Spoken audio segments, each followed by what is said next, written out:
High দর্শক বন্ধুরা, আপনারা দেখতে পাচ্ছেন আমার খামারের ষাঁড় দুটি।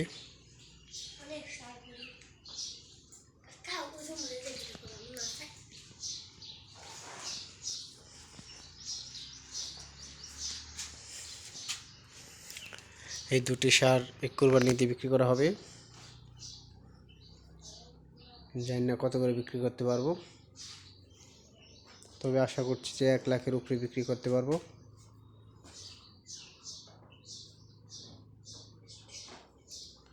এক লাখ 15, 20 বা 30 হয়তো বিক্রি করতে পারবো মনে হয়। ক্যামেরা ষাঁড়গুলোকে ছোট দেখা যায়, কিন্তু আসলে ষাঁড়গুলো অতটা ছোট নয়।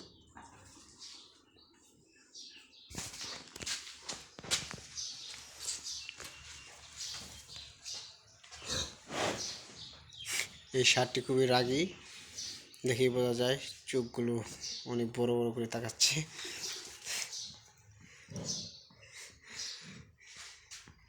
আমি চেয়েছিলাম যে টস চারের উপরে